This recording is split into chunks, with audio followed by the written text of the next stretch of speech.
What's up guys, Nick here once again with another new TV box release on the new RockChip RK3566 CPU and the Mali G52 GPU running on Android 11 operating system. This is the T95 Plus and this model runs on 4GB of RAM and 32GB of internal storage, and there's also a 4GB 64GB model. As usual, in this review we take a close look at its hardware performance and firmware features, and let's see if the T95 Plus does a better job than some of the recent RockChip models. So don't go anywhere, you have that right after a word from today's sponsor. Today's sponsor is Kafago, a retail shopping online store for cool gadgets and accessories. They have a wide selection of products ranging from mobile phones, RC toys and hobbies, home entertainment products, cameras and photography equipment, smart home products, car and motorcycle products, computer and networking products, lighting accessories, smartwatches, sports and outdoor equipment and musical instruments. They are currently hosting a sale on all TV boxes with discounts as high as up to 64% on the latest brands. So check out Kafago to take advantage of these great discounts. See the link in the description below this video.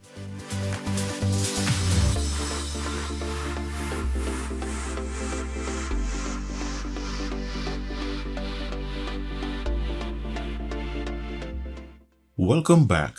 In the box you get the usual stuff. You get the TV box itself. You get one infrared remote control, one HDMI cable, a 5V 2A DC power adapter, and a user's manual.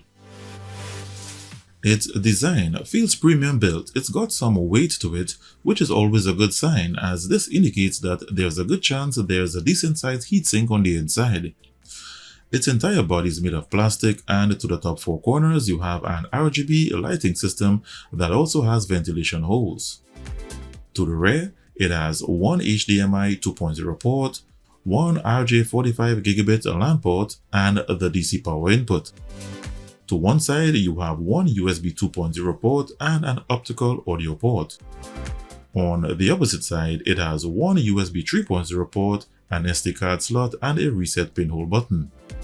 At the front it has an LED display, and below the box it has four anti-skid rubber feet and some more cooling vents to its four corners. So I'll just take a moment to set this up and continue. So I'm back, and when you start up the box you are greeted with this T95 Plus animation for a few seconds, then you are taken to the launcher. There is no startup wizard, so you are taken directly to the launcher. This launcher is called the H launcher, and it features these large main icons that cannot be changed, and it has a shortcuts bar to the top here. It doesn't have a navigation bar or a status bar, and to the top right corner here it features this clock widget. The operating system you are running on here is Android 11. It came out of the factory that manufactures Mbox, and here is the firmware build information. I attempted a firmware update, and there are no available updates at this time. As far as feature goes, this box features a true maximum display of 4K at 60Hz and not 59.98Hz as it is displayed here by my capture card. It has advanced display settings, which features a gaming mode. You have audio output options that can be found under the decode and bitstream section under song settings. You also have digital surround sound audio options. You have built-in auto screen rotation and fixed screen rotation options. You have a power key definition option. You have HDMI CEC options. It has a hardware monitor feature, a feature not found in other similar RockChip models.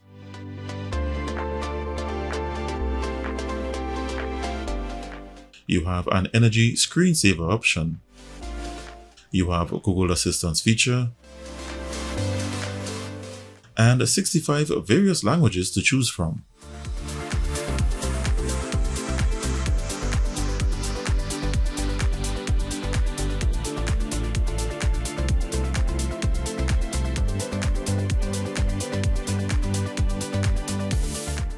Included in this firmware is an app with a few options to customize its LED lighting feature.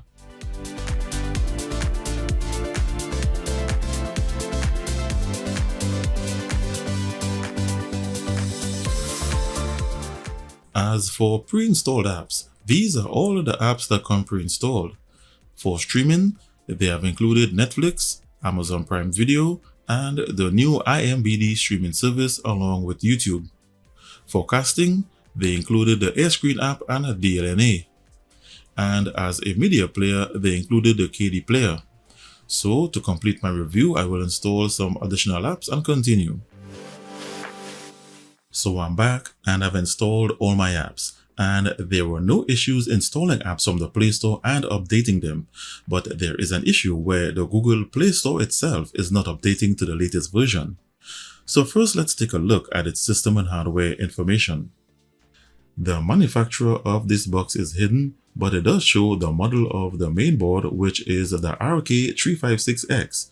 It runs on 4GB of RAM, which is DDR3 memory, and 32GB of eMMc internal storage, from which this is the remainder. Its Bluetooth version is 4.0. Its CPU is the new RockChip RK3566, and it's a 64-bit quad-core Cortex-A55 CPU clocked at 1.8 GHz with support for both 32 and 64-bit ABIs. This means that it's a 64-bit TV box and it can install and run 64-bit applications. Its GPU is the Mali G52 with OpenGL version 3.2 support. This means that it should perform well in some 3D gaming. On the network, it shows that it has dual band 2.4 plus 5 GHz Wi-Fi support. Its operating system is Android 11, and it shows here that the box is rooted, but this is incorrect as I will show you in the root checker app. Under devices, it shows that it has Vulkan support, and this is Vulkan version 1.1.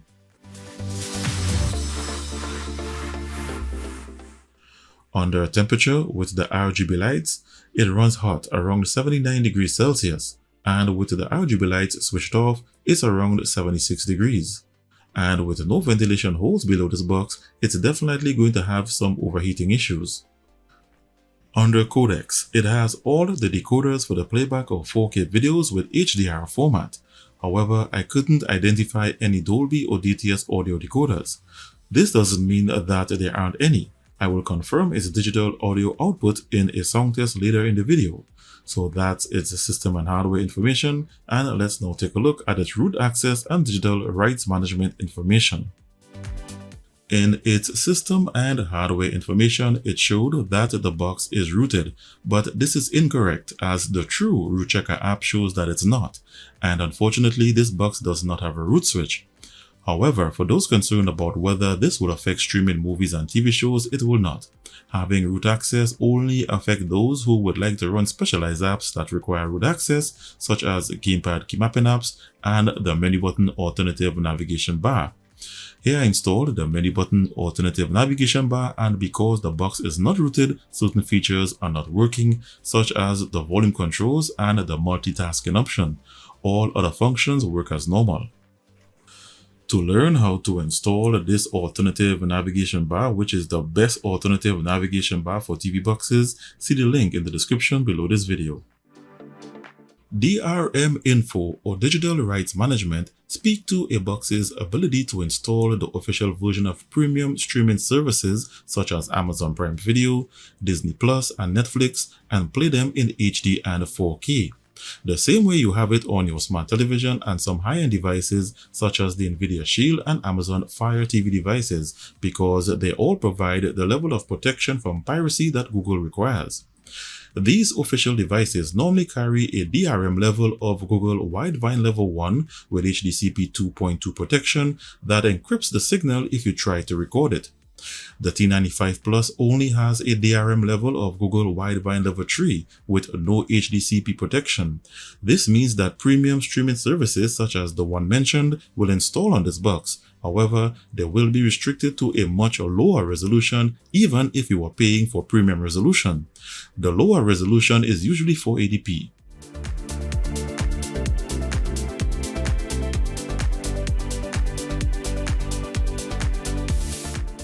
For watching videos on YouTube, you now have the option of both versions.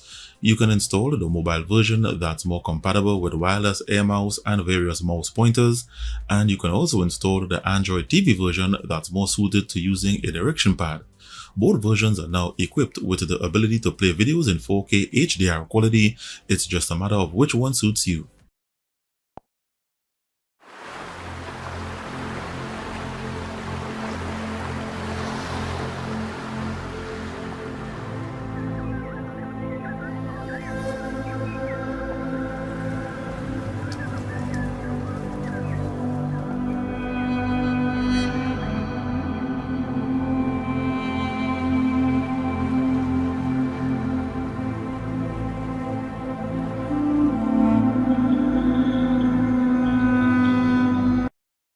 Whilst the video played okay on the mobile version, I ran into 3 issues playing 4K HDR videos.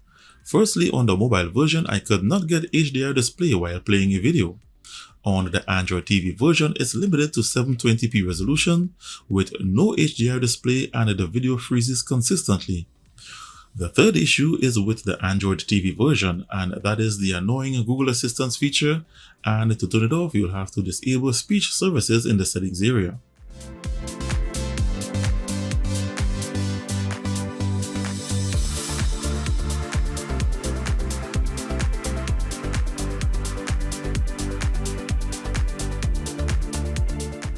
So for those who like to use these boxes to play HD or 4K videos, I will now test its 4K HDR video playback capability using the VLC player with hardware acceleration set to full and audio pass-through enabled in its audio settings. This is in preparation for its digital surround sound audio test, which I'll be performing in a moment.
And only a win for Barca would be enough, because it would give them the same number of points as Atletico, but the head-to-head goal difference is what counts in the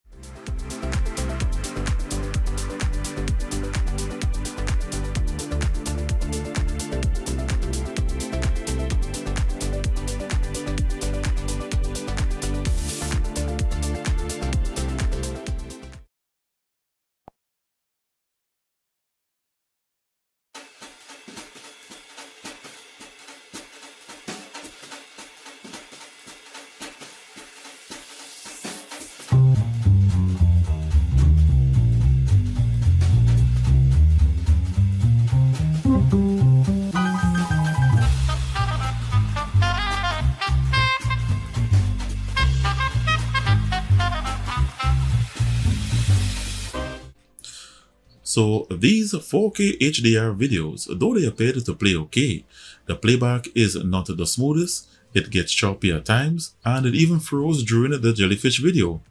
Another thing to note is that this box does not have HDR or Dolby Vision display. Let's now have a look at its digital surround sound audio output, and in this test I have it connected in HDMI pass-through configuration. Then I'll connect it via optical audio, and using the VLC player, let's see how many formats it can output.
This is the left channel.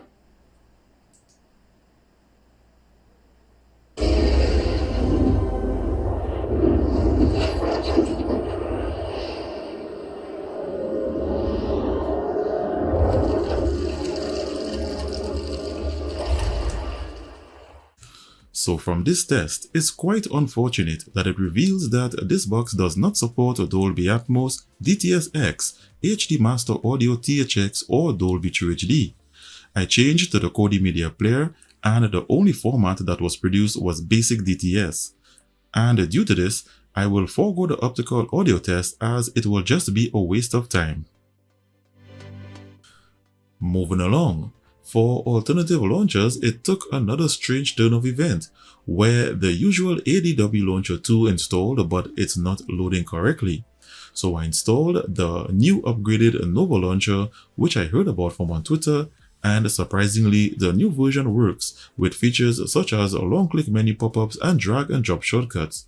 However, when I attempted to change the wallpaper, it indicated that the box's admin has locked that feature. This box comes pre-installed with the upgraded version of the AirScreen app, and it works to cast your mobile devices without issues.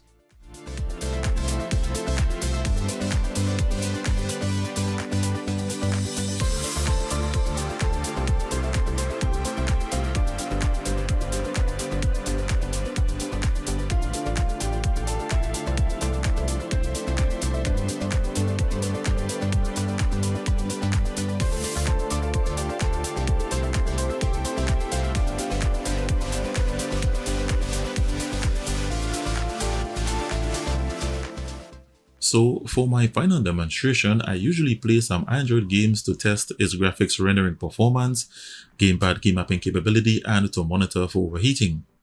Unfortunately, I ran into some more issues, starting with Google Play services where it's not updating. Hence, many games are not recognizing your Google account or restoring your saved game data. The second issue is when you connect your gamepad via Bluetooth, games are not interfacing with your gamepads. The third issue is gamepad key mapping apps are not working on this box. So even games that are gamepad compatible cannot be played because it's not detecting your Bluetooth connected gamepad. The game you are currently seeing on the screen is a game called War Robots that's compatible with mouse and keyboard.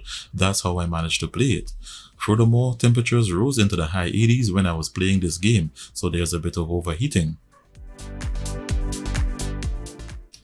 So, to end this review, let's take a look at its benchmarks and where it places on my rankings chart. First, it has a RAM copy speed of 3708 megabytes per second. Its internal storage has a read speed of 93 megabytes per second and a write speed of 44. There is nothing out of the ordinary with these scores, and it's consistent with scores associated with S905X3 and S905X4 boxes. Next, its internet speed test revealed that it has maximum bandwidth on my 150 megabits per second network on the LAN port, which confirms that it's a gigabit LAN port. Its 5 GHz band only achieved 47%, and the 2.4 GHz band achieved only 27%, so not a good showing here for its Wi-Fi connectivity. In the Antutu benchmark, it delivered a score of 87,324. This is a decent score for its hardware, but from what we are seeing from its firmware, it's going to be in a direct contradiction with its ranking chart placement. In its Geekbench 4 CPU benchmark, it scored 780 single-core and 1,455 multi-core. The single-core score seems okay, but the multi-core score is a little below average. In its graphics benchmark, it scored 7,248 in the Ice Storm Extreme test, it scored 771 in the Slingshot test, and 534 in the Slingshot Extreme test with Vulkan support. These benchmarks are pretty good compared to similar models, however, they mean nothing without proper firmware support. So that's the last of the benchmarks. Let's now see where it places on the chart. So after entering the scores on my rankings chart, the T95 Plus is ranked at position 21 in reference to its Antutu benchmark score, which to some may be a good indicator for this box. However, I advise that you refer to the pros and cons before you decide to purchase. You can view this chart on my blog in spreadsheet format where you can compare various scores, and I also provide price comparison links using these links right here. A link to this chart can be found in the description below this video. So in summary, the T95 Plus is a box I had high hopes for to rejuvenate and to bring some energy to this new RockChip lineup. Turns out it's plagued with firmware challenges in similar fashion to other new RockChip models. Again, the hardware is fantastic. You have 64-bit architecture, and in their other model, you have 8GB of RAM and 64GB of internal storage. It's a beauty of a box to look at. It feels premium built. It's running on the latest Android 11 operating system. It's great for streaming movies and TV shows, and it's just what we need as competition for the Logic models. However, the firmware just isn't ready and needs updating. I would very much like to see someone do some work and create a custom ROM for this chipset, and let's really see how this box is supposed to perform. More so, that Core Elec released a device tree update for this chipset. With that said, I've come to the end of this review. Thanks goes out to Kafago for sending this box for review. I really appreciate the effort in supporting this channel, and I really do like to create positive and fun-filled TV box videos for my sponsors. So if you would like to get your hands on this model, again, it's a great box for streaming movies and TV shows, and you can get it at the lowest price using their link in the description below this video. Thanks for watching. Give this video the thumbs up if the information contained in this video was of value. If you are new to this channel and would like to see more great videos, be sure to hit the subscribe button and the notifications bell before leaving to be notified when I release new videos or decide to do a giveaway. Thanks again for taking the time to watch this video, and I'll be seeing you in the next one.